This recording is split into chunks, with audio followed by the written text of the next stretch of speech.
नमस्कार, मैं हूं संजय शर्मा। आप देख रहे हैं 4 PM न्यूज नेटवर्क। मुझे बड़ी हैरानी हुई योगी आदित्यनाथ का भाषण सुन के विधानसभा में। उन्होंने कहा कि कुंभ में हर व्यक्ति अपने अपने हिसाब से ढूंढ रहा था, तलाश रहा था चीजें। गिद्धों को वहां लाशें दिखी, सुअर को वहां गंदगी मिली और इस तरह की तमाम बातें। मुझे बिल्कुल उम्मीद नहीं थी ऐसी बातों की। कुंभ में जिन लोगों की मौत हुई, चाहे वो भगदड़ में मृत्यु हो गई, बीमारी की वजह से मृत्यु हो गई, क्या उनकी लाशें गिद्धों के लिए छोड़ी जा सकती हैं? क्या मुख्यमंत्री स्वीकार कर सकती हैं कि कुंभ में गंदगी थी जिसको सुअर ढूंढते हुए पहुंच गए? और ये कौन सी शब्दावली है कि कुंभ में गिद्धों को लाशें दिख रही हैं, सुअर को गंदगी दिख रही है? क्या सवाल उठाना गलत था? ये पूछना गलत था कि जो पिछले कुंभ में कैग की रिपोर्ट विधानसभा में रखी गई, ये पाया गया कि पिछला कुंभ जो योगी सरकार ने ही कराया था, उसमें करोड़ों का घोटाला हुआ। तो क्या मेला अधिकारी विजय किरण आनंद पे एफआईआर नहीं होनी चाहिए थी पिछले कुंभ के घोटालों की? ये सवाल पूछना क्या गिद्ध होना है?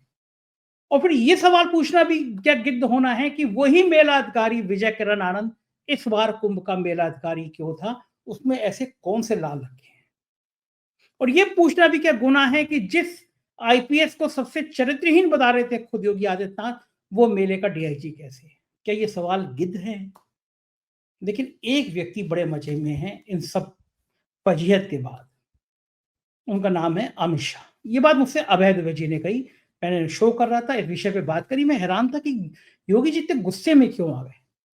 तब अभय द्विवेदी जी ने एक एक करके पड़ताल वाली बातें बताई और बताया कि किस तरह योगी का प्राइम मिनिस्टर वाला जो खेल था वो सारा फ्लॉप हुआ। क्या है कुंभ के पीछे गिद्ध और सुअर के साथ साथ प्रधानमंत्री की कुर्सी की राजनीति? ये तमाम बातें हम करेंगे अभय द्विवेदी जी के साथ। बहुत रोचक बातचीत है, जरूर सुनिएगा। उससे पहले चैनल को सब्सक्राइब और ज्वाइन जरूर करिएगा। चलते हैं अभय द्विवेदी जी के पास। 4 PM न्यूज नेटवर्क में स्वागत है अभय द्विवेदी जी आपका। कुंभ जितने विस्तार के साथ, जितने भव्य तरीके के साथ यूपी सरकार ने सोचा था उसकी चर्चा होगी, उतनी चर्चा हो नहीं पाई। भगदड़ हुई, सरकार के ऊपर आरोप लगे कि उससे लाशों को छुपाया। सबसे पहले देश भर में 4 PM ने दिखाया, सुबह 10 बजे दिखाया कि किस तरह एक एक करके लाशें लाई जा रही हैं पोस्टमार्टम हाउस पे, जब सरकार कह रही थी हुँ, कुछ नहीं था वहां पे। उसके बाद हल्ला मचा, हंगामा मचा और तमाम एक के बाद एक घटनाएं, एनजीटी हुँ, की, पानी प्रदूषण की बात हो या कोई भी बात हो। हुँ, लेकिन योगी आदित्यनाथ जी बड़े गुस्से में आ गए। उन्होंने कहा कि कुंभ में जिसने जो देखा वो मिला। गिद्धों को लाशें मिली, सुअर को गंदगी मिली। इस तरह का हुँ, थोड़ा मेरे ख्याल से स्तरहीन बात थी, योगी जी को शोभा नहीं देता। लेकिन फिर हम लोगों ने ट्वीट भी किया और ये बात भी ज़िक्र सामने आया, लोगों ने पूछा कि जो वहाँ पे मरे, चाहे बीमारी से मर गए, चाहे भगदड़ में मच गए, क्या उनकी लाशें गिद्धों के हवाले कर दी गई थी? योगी जी ने कहा कि जिन्होंने सुअरों को गंदगी मिली, तो क्या योगी जी स्वीकार कर रहे हैं वहाँ गंदगी थी? क्या वहाँ लाशें गिद्धों के लिए छोड़ दी गई थी? और ये भाषा, इतना गुस्सा, इतना तीखापन, ये सब भाषा में क्यों योगी जी उतर आए? क्या ये सपना था कि भव्य कुंभ होगा, उसके बाद देश की प्रधानमंत्री की कुर्सी तक वो पहुँच जाएँगे, लेकिन वो फ्लॉप हो गया और कहीं न कहीं ये टीस उनको अंदर है। आपको क्या लगता है ये भाषा शैली योगी आदित्यनाथ ने क्यों अपनाई होगी हाउस में? अच्छा संजय जी, आप मुझसे ये सवाल पूछ रहे हैं, मैं आपसे उलट के एक सवाल पूछता हूँ, योगी आदित्यनाथ जी ने कब शिष्ट भाषा शैली अपनाई है? ये तो कुंभ का संदर्भ है। आप कुंभ के संदर्भ से पहले वो इतने लंबे अरसे से उत्तर प्रदेश के मुख्यमंत्री हैं, क्या उन्हें शिष्ट भाषा शैली के लिए जाना जाता है? क्या उनके नाम के साथ योगी लगा हुआ है? हैं? क्या योगी शब्द से जो हमें अनुभूति होती है, कि ये व्यक्ति जो है ना वो अ, हम हमारे और आप जैसे घर गृहस्थ दुनियादार लोग जो हैं, उनसे परे जाकर भई नरेंद्र मोदी तो अपने नाम के साथ योगी नहीं लगाते। नरेंद्र मोदी जो भी कहें, ठीक है, वो राजनेता हैं। उनको राजनीति की शैली में उनके नाम के साथ योगी नरेंद्र मोदी नहीं लिखा हुआ है। हालाँकि वो भी अपने आप को विष्णु का अवतार कहते रहे हैं, तो वो भी उनके साथ नहीं लिखा हुआ। तो योगी जी को आप देखिए, योगी जी ने आज तक एक भी प्रमाण नहीं दिया है सार्वजनिक जीवन में सिवा भगवा वस्त्र पहनने के, कि उनके अंदर किसी योगी जैसी कोई भी योग्यता है। कोई योग्यता नहीं है, ना वो धर्म की कभी बात करते हैं, ना अध्यात्म की कोई बात करते हैं, ना ममता की बात करते हैं, ना दया की बात करते हैं, न क्षमा की बात करते हैं, न शील की बात करते हैं, न संकोच की बात करते हैं। ये सब जो संतों के और योगियों के गुण होते हैं, ना वो स्थिति प्रज्ञ हैं? यानी खुशी स्थिति प्रज्ञ का मतलब ये है कि दुख और सुख से परे जो आदमी चला जाता है, वो स्थिति प्रज्ञ हो जाता है। तो वो है। अच्छा, वो उत्तर प्रदेश के मुख्यमंत्री हैं, भारतीय जनता पार्टी के सांसद हैं और उनके मुँह से हमेशा ही आक्रामकता और वाक हिंसा, मौखिक हिंसा, ये सब निकलती रहती है। आज जो जिस जिस बयान का आप ज़िक्र कर रहे हैं, वो बयान वो लिख कर लाए थे, पढ़ के जी, सुनाया है उन्होंने उसको। जब उन्होंने लिख कर लाए थे, यानी सोचा होगा घर जाके कि हम कितना भीषण आक्रामक बयान दें, ताकि हुँ, उसमें कोई उसकी आक्रामकता में, उसकी भीषणता में, उसकी जो मौखिक हिंसा है, उसका जो घिनौनापन है, उसके अंदर कोई कमी न रह जाए, इसलिए लिख के लाए एक पर्ची के ऊपर और लिख कर उन्होंने पढ़ा। जो सुअर और अ, गिद्ध वाला जो शब्द है, अभिव्यक्ति है, वो लिख कर लाए थे, इससे आप अंदाजा लगा लीजिए। सवाल ये है कि उन ऐसा उन्होंने एक तरह से देखा जाए अपने ही द्वारा बनाए गए जो निम्नतम मानक थे, निकृष्टतम जो मानक थे, उन्होंने उससे भी ज़्यादा नीचे चले गए। इसी को अंग्रेजी में कहते हैं he has touched a new low. एक नई गहराई, नई नई गिरावट के शिकार वो दिखाई पड़े। अब सवाल ये है कि आखिरकार वो कौन-सी चिढ़ है, कौन-सी खीज है, कौन-सा मानस है, जो उनको ऐसा करने पे मजबूर कर रहा है? मैं शुरू से कहता रहा हूँ, तो कुंभ के शुरू होने से पहले से कह रहा हूँ कि योगी जी ने कुंभ के नाम पर एक बहुत ही विशाल राजनीतिक प्रपंच किया है। उस राजनीतिक प्रपंच के पीछे उनकी योजना ये थी कि जिस तरह 2013 के कुंभ में जब नरेंद्र मोदी अपने आप को भारतीय जनता पार्टी का प्रधानमंत्री पद का मुख्यमंत्री बनाने की कोशिश कर रहे थे, तो वहां धर्म संसद से ही प्रस्ताव पारित करवा लिया था कि भाई इनको प्रधानमंत्री पद का उम्मीदवार बनाया जाए। इसके जरिए चूंकि कुंभ में धर्म संसद ने प्रस्ताव पास किया था, इसलिए मोदी जी ये मानते थे कि संघ के ऊपर और भाजपा के आला कमान के ऊपर बहुत दबाव बनेगा, ताकि उन्हें प्रधानमंत्री पद का उम्मीदवार वो घोषित कर दें। हालांकि अपने प्रयासों में वो कामयाब रहे, लेकिन उसमें केवल वो प्रस्ताव ही मुख्य कारक नहीं था, और भी कई तरह की भूमिकाएं थी। हम लोग इनके बारे में चर्चा कर चुके हैं, आगे भी कर सकते हैं। तो ये एक उदाहरण था योगी जी के सामने। मुझे लगता है कि रणनीतिकारों ने भी इनके कान में फुसफुसाया, कहा कि अब फिर से जो कुंभ आ रहा है, इस कुंभ को एक तो हम आज तक का सबसे विशालकाय कुंभ बनाएं, करोड़ों-करोड़ों लोग उसमें आए, इसीलिए वो 144 साल वाला जो है वो पूरा वितंडा तैयार किया गया, उसका जम के प्रचार किया गया। उत्तर प्रदेश सरकार के खजाने के 10,000 करोड़ से ज्यादा रुपए उसके अंदर खर्च कर दिए गए और कोशिश ये रही कि धर्म संसद की जो मीटिंग इसमें होनी नहीं थी, क्योंकि राम मंदिर बन चुका है, उसके बाद धर्म संसद अब भारतीय जनता पार्टी के एजेंडे से बाहर हो गई है। अब धर्म संसद वगैरह होती है, भाजपा उसको मान्यता नहीं देती, भाजपा वाले उसकी बस सोचते नहीं, इसलिए उस धर्म संसद का कोई प्रचार नहीं होता। अभी भी धर्म संसद की बैठक होती रहती है, दिल्ली में भी हो चुकी है, लेकिन उसको कोई भाजपा चूंकि लिफ्ट नहीं देती, इसलिए धर्म संसद की कोई औकात नहीं रह गई। तो इस कुंभ के आयोजन के जरिए योगी जी ये दिखाना चाहते थे कि हिंदुत्व की राजनीति के लिए वो देश की सर्वाधिक महत्वपूर्ण हस्ती है। इसके लिए वो ये तो बात सही है, जितने लोग डुबकी लगाने आते हैं, उतने लोग भाजपा के वोटर नहीं हो सकते। जितने भी लोग वोट आए, कितने लोग आए ये छोड़ दीजिए, वोटर नहीं हो सकते। लेकिन जो हिंदुत्ववादी राजनीति है, ये राष्ट्रीय स्वयंसेवक संघ और भाजपा की जो राजनीति है, उसके संगठनों की जो राजनीति है, कट्टरपंथी कार्यकर्ताओं की जो राजनीति है, उनमें योगी जी अपने आप को स्थापित करना चाहते थे कि अब भारत के प्रधानमंत्री की कुर्सी जब खाली होगी, तब उस पे एक ही व्यक्ति बैठ सकता है और उस व्यक्ति का नाम अमित शाह नहीं है, उस व्यक्ति का नाम योगी आदित्यनाथ है। ये वो इस कुंभ के जरिए साबित करना चाहते थे। गलती उनसे क्या हो गई? गलती उनसे ये हो गई कि उन्होंने कुंभ का आयोजन बहुत ही ज्यादा विशाल कर दिया, महत्वाकांक्षा बहुत बड़ी कर दी। इतनी क्षमता है नहीं। और कोई भी व्यक्ति, मैं तो ये कहता हूं कि अमेरिका भी करने की कोशिश करे, कोई भी इतना बड़ा आयोजन करने की अगर कोशिश करेगा, तो उससे गलतियां होंगी, अव्यवस्था होगी, कुछ ना कुछ गड़बड़ी जरूर होगी। और कुंभ कुंभ जो आजादी के बाद जो कुंभ हुए, अगर उनका इतिहास देंगे तो हर कुंभ में कोई ना कोई दुर्घटना होती है, लोग मरते हैं। कुंभ में नहीं मरते हैं तो दुर्घटना रेलवे प्लेटफार्म पे हो जाती है, कुछ ना कुछ जरूर होता है। कांग्रेस के जमाने में भी हो रहा था, उसके बाद भी हो रहा, सब तरफ होता ही कुछ ना कुछ जरूर होता है। तो इसमें भी होना ही था, क्योंकि ये बहुत बड़ा कार्यक्रम था, इसलिए बहुत ज्यादा व्यवस्था हुई, बहुत ज्यादा लोग मरे। अच्छा, अब इसके बाद में अब योगी जी को लग रहा है कि ये बात कहीं उनके हाथ से फिसल गई है, इसलिए आजकल उनसे जो भी मिलने जाता है, कई लोग मुझसे जो उनसे मिलके आए मुझे बता चुके हैं कि उन्होंने क्या बातें की, वो सिर्फ कुंभ के बारे में ही बड़बड़ाते रहते हैं, उसी की बात करते रहते हैं। वो कहते रहे देखिए लोग मर गए, लोग इसकी बात कर रहे हैं, हमने कितना बड़ा आयोजन किया, ये कोई भी बात नहीं कहता, हमने कितना बड़ी उपलब्धि की, ये बात नहीं कही जा रही, मैं तो बड़ा संतुष्ट हूं कि मैंने ऐसा कुछ कर दिखाया। तो अब ये अपने मुंह मियां मिट्ठू बनने का मामला रह गया है, केवल ये मामला रह गया है अपने मुंह मियां मिट्ठू बनने का। अब विपक्ष आलोचना कर रहा है तो विपक्ष को गाली दे रहे हैं, गिद्ध कह रहे हैं, सुअर कह रहे हैं, और ये भूल जाते हैं कि ये कहकर वो उत्तर अपनी ही सरकार की संस्था जो है, जो प्रदूषण नियंत्रण संस्था है अपनी सरकार की, हाँ उसको, और केंद्र सरकार की, भारत सरकार की संस्था जो है एनजीटी, नेशनल ग्रीन ट्रिब्यूनल, उसको गिद्धों को और सुअर की श्रेणी में डाल रहे हैं। हाँ सही ये बात है। स्थिति है। हाँ अच्छा, एनजीटी अब सब लोग चुप है भाई। धर्मेंद्र प्रधान जो है वो पर्यावरण मंत्रालय के हैं, वो तो अभी तक कुंभ में डुबकी लगाने गए नहीं।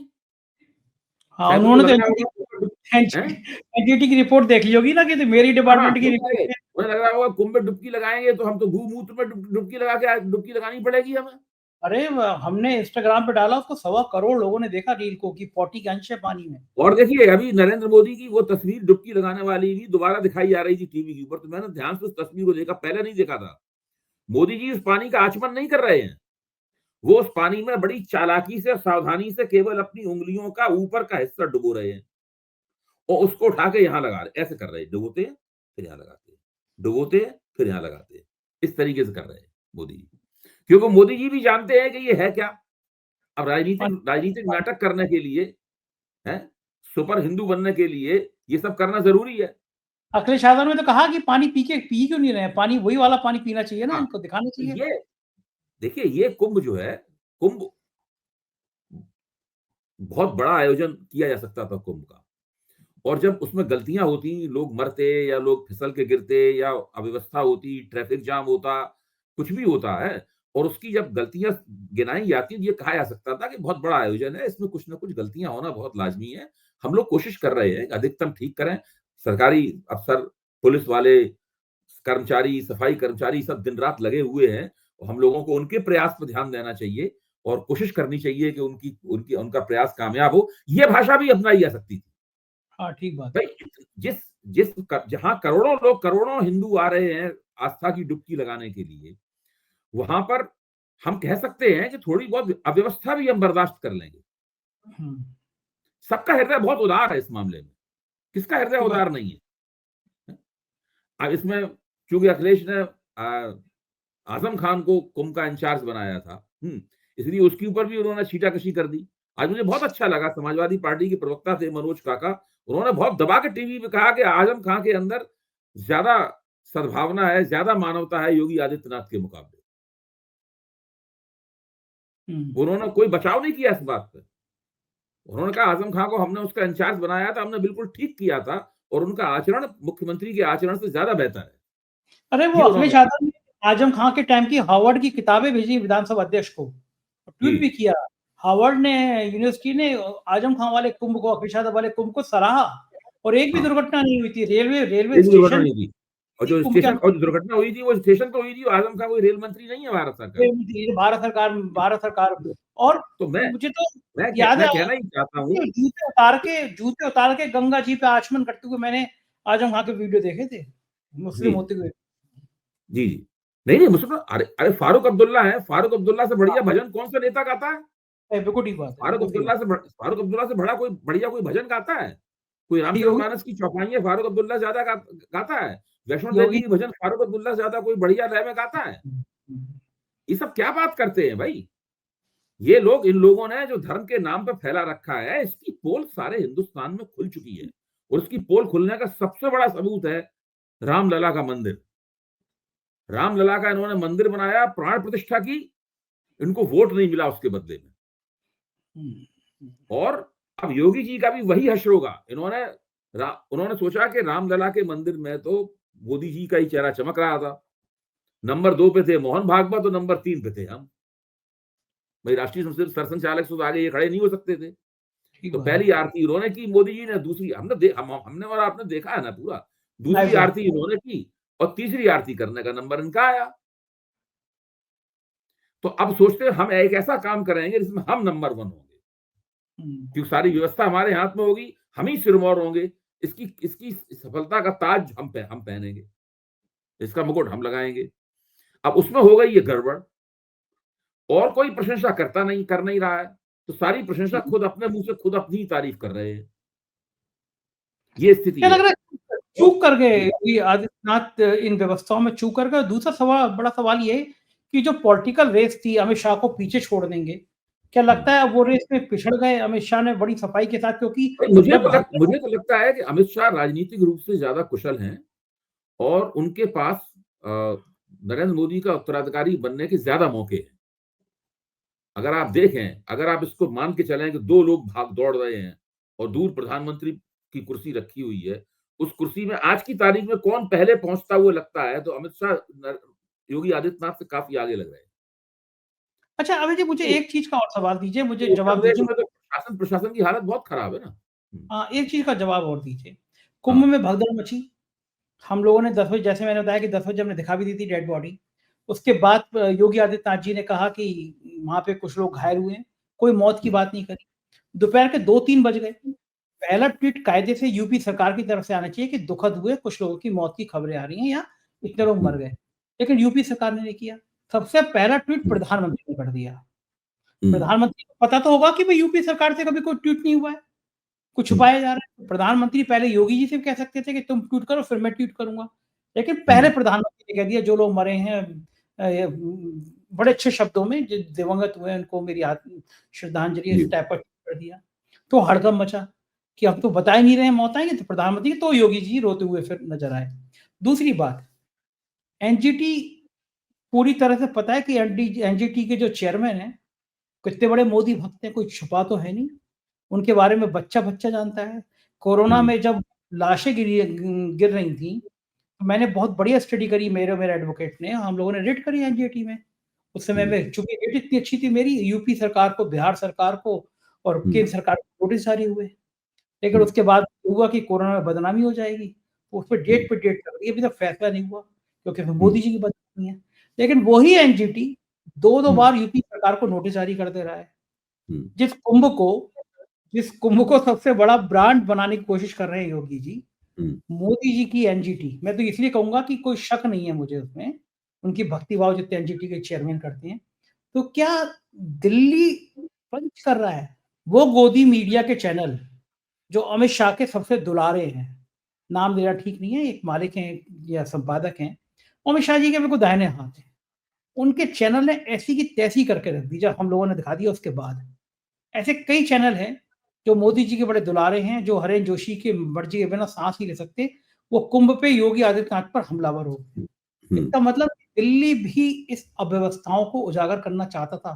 वो चाहता था कि पिन मारी जाए कहीं न कहीं।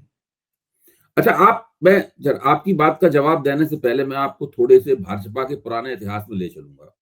हुँ, अटल बिहारी वाजपेयी ने भाजपा की राजनीति में कल्याण सिंह को ढक्कन क्यों बनाया था? हाँ। हैं? क्योंकि अटल जी को पूरा यकीन था कि लखनऊ से उनके चुनाव में कल्याण सिंह ने कुछ भितरघात किया। अटल हुँ, जी को पूरा यकीन था कि इस बंदे ने लखनऊ से हमारे चुनाव में कुछ ऐसा काम किया है जिससे हमें चुनाव में नुकसान होते-होते बचा है। हुँ, जैसे ही अटल जी को ये एहसास हुआ, उन्होंने तय कर लिया कि अब कल्याण सिंह को भारतीय जनता पार्टी के अंदर से इनको बिल्कुल हाशिए पे फेंक देना है और कल्याण सिंह भी इसको समझ गए। इसलिए कल्याण सिंह ने किनारा खुद काट लिया, भाजपा छोड़ दी, अलग पार्टी बनाई और उसके बाद अटल जी को पानी पी-पी के उन्होंने कोसा। हैं? उन्होंने साफ कहा जो मुख्यमंत्री बने रामप्रकाश गुप्ता, कल्याण सिंह की जगह उनके बारे में कहा कि मुख्यमंत्री भुलक्कड़ और प्रधानमंत्री पियक्कड़, ये सब बोले थे ना वो। हाँ, बिल्कुल बोल रहे हैं। मुख्यमंत्री भुलक्कड़ और प्रधानमंत्री पियक्कड़। और उसके बाद उत्तर प्रदेश में भारतीय जनता पार्टी का पराभव शुरू हो गया, पतन शुरू हो गया। लोधियों ने समाजवादी पार्टी को वोट देना शुरू कर दिए और भाजपा बुरी तरह उत्तर प्रदेश की राजनीति में पिटने लगी। उसका वोट घटते-घटते 20% से नीचे चला गया। आपको याद है पूरा घटनाक्रम? हाँ, उसके बाद भाजपा लंबे अरसे तक उत्तर प्रदेश में चुनाव हारती रही। अच्छा, उसके बाद 2 लोकसभा चुनाव हारी उत्तर प्रदेश में भाजपा। इसी इसी तर्ज पर नरेंद्र मोदी को पूरा यकीन है कि उत्तर प्रदेश में भाजपा की जो पराजय हुई है, वो योगी आदित्यनाथ की वजह से पराजय हुई है। हुँ, हुँ, अटल जी को तो केवल शक था अपने निर्वाचन क्षेत्र को लेकर, हुँ, लेकिन बिल्कुल, नरेंद्र मोदी को शक नहीं है। यकीन नरेंद्र है। मोदी को 100% यकीन है कि केवल सही बात। योगी आदित्यनाथ की वजह से हमारी पराजय हुई है।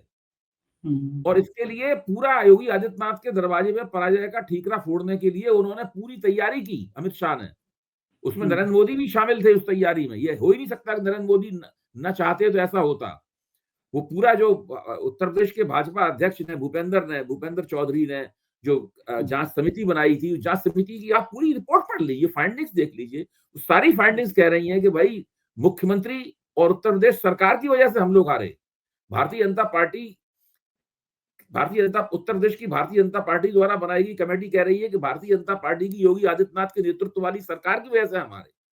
हुँ, अच्छा, चूंकि राजनीति का चक्र कुछ इस तरीके से चला कि राष्ट्रीय स्वयंसेवक संघ नरेंद्र मोदी को सबक सिखाना चाहता था, तो उसने सबक और भी कई तरीके से सिखाया। एक तरीका यह भी था कि उसने तय कर दिया कि हम योगी आदित्यनाथ को इन्हें नहीं हटाने देंगे, इसलिए ये बच गए। अगर संघ इस तरह का हस्तक्षेप नहीं करता, तो मैं आपको पक्का यकीन दिलाता हूं इस वक्त वो गोरखपुर अपने मठ में पूजा अर्चना कर रहे होते। संघ ने बचा लिया। हाँ, संघ ने इनको बचा लिया। अच्छा, अब दूसरी बात क्या है, संघ ने इनको बचा तो लिया, लेकिन अब संघ को ये नहीं पता था कि हमें जैसे ही बचाएंगे इनकी प्रधानमंत्री बनने की महत्वाकांक्षा और भी ज्यादा बलवती हो जाएगी। हुँ, अच्छा, अब इन्होंने उसके बाद कांवड़ियों वाला पहले मसला उठाया, वापसी के लिए कांवड़ियों वाला मसला उठाया। और फिर हर तरह के हथकंडे और जोर जबरदस्ती का इस्तेमाल करके उपचुनाव जीते। और उसके बाद कुंभ वाला मामला, कुंभ का प्रपंच इन्होंने शुरू कर दिया। अब आप सोचिए, संघ को भी लगता है, उसके बाद संभल वाला जो कांड किया था उसमें संघ के मोहन भागवत की सारी बातें दरअसल बिना नाम लिए योगी आदित्यनाथ की आलोचनाएं थी। तो संघ को भी लगता है कि इस बंदे को हमने बचा तो लिया, वरना मोदी जी सैक कर देते इसको, लेकिन है ये लूज कैनन, ये हमारे भी बस में नहीं आएगा। जो कि तो बच में बन गया। संघ भी इनको दिए जाने हाँ, वाले समर्थन के ऊपर मेरे ख्याल से कहीं ना कहीं वो लोग भी पुनर्विचार कर रहे होंगे। अब संघ को लगता है कि भाई एक तरफ तो नरेंद्र मोदी है जो कुआं है, और दूसरी तरफ योगी आदित्यनाथ है ये खाई है। तो संघ ने अभी इस मामले में अपनी गतिविधियां रोक दी हैं। जब भाजपा पे पूरा वो कब्जा कर लेंगे अपना, मोहन भागवत जब भाजपा के संगठन पे पूरा कब्जा कर लेंगे नए अध्यक्ष की नियुक्ति के बाद में, तब वो सोचेंगे कि योगी आदित्यनाथ से कैसे निपटे और नरेंद्र मोदी से कैसे निपटे। बात सही है। बीजेपी के हाँ, कुछ दिन अच्छे नहीं ये चल रहे उधर। ये पूरा मेरे ख्याल से ये, अगर आप सरल भाषा में कहें, जनता की समझ में आ जाए, तो ये पूरा पूरा परिदृश्य इस प्रकार का है। बिल्कुल ठीक बात है। इधर बीजेपी के दिन भी कुछ अच्छे नहीं चल रहे। ट्रम्प चाचा ने कह दिया कि जो सहायता राशि की बात हो रही है वो तो हमने अपने प्रिय दोस्त मोदी को दी है। बीजेपी वाले कांग्रेस पे हल्ला-गुल्ला कर रहे थे लगातार, कांग्रेस को एजेंट बता रहे थे, लेकिन ट्रम्प ने तो अपने प्यारे दोस्त को अरबों रुपए दिए। कह रहा है अमेरिका ने पूरे हमारे प्यारे। पूरी पूरी बीजेपी सरकार और भारतीय जनता पार्टी केंद्र की, जिसे कहते हैं नहीं कि वो सकपका गई है, उसकी समझ में नहीं आ रहा है कि राहुल गांधी को तो वो गाली दे सकते हैं, सोनिया गांधी को गाली दे सकते हैं, खड़गे को गाली दे सकते हैं, और विपक्ष को गाली दे सकते हैं, ट्रंप को कैसे गाली दें? हुँ, अब ट्रंप ने जो कह दिया है उसके बाद तो अब क्या बचा? आप सोचिए। जो कुछ भी, जितना अमित मालवीय ने कहा था, जो कुछ निशिकांत दुबे ने कहा था, और जो बातें कही गई थी, वो भारतीय जनता पार्टी के प्रवक्ताओं ने जो कलाबाजियां खाई थी, जो गोदी मीडिया ने जो तमाम बातें कही कही थी या कहलवाई गई थी, वो सारी बातों कोशिश की जा रही है कि उस सबको पृष्ठभूमि में किसी से डाल दिया जाए, लोग उनको भूल जाए और इस पूरे मामले को किसी न किसी से दबा दिया जाए। लेकिन मामला तो आ, उछलेगा, लोग उसके ऊपर बोलेंगे, लोग इस तरह भुलाएंगे भी नहीं, बार बार इस बात को याद दिलाया जाएगा। और ट्रंप का ये लोग कुछ कर नहीं सकते। ट्रम्प का क्या करेंगे? कुछ नहीं करेंगे। हाँ, ट्रंप का कुछ नहीं कर सकते। तो ये स्थिति ऐसी है, ये दिन जो है ना, अब जो कुंभ वाले मसले के ऊपर और ये ट्रम्प वाले मसले के ऊपर भारतीय जनता पार्टी, केंद्र सरकार, उत्तर प्रदेश सरकार, इन सबकी इतनी फजीहत हुई है, इसकी कोई सीमा नहीं है। मैंने कभी भी 2 सरकारों की, एक राज्य सरकार, देश की सबसे बड़ी प्रदेश की सरकार और केंद्र की सरकार, दोनों, एक प्रधानमंत्री और दूसरे मुख्यमंत्री, उसकी इतनी फजीहत, इसकी कोई सीमा नहीं। और मुझे तो लगता है कि इस सारी फजीहत में एक ही व्यक्ति मुस्कुरा रहा होगा चुपचाप अपने घर में बैठा हुआ या दफ्तर में बैठा हुआ, उसका नाम है अमित शाह। उसे मतलब हाँ, नहीं है दीदा। हाँ, मतलब उनके ऊपर तो कुछ भी नहीं आ रहा, उसने हाँ, तो कुछ किया नहीं। चैन की बंसी बजा रहे हो। हाँ, कुंभ के बारे में भी देखिए, उनका कोई वक्तव्य नहीं आता कभी भी। कुछ आता है वक्तव्य उनका कुंभ के बारे में?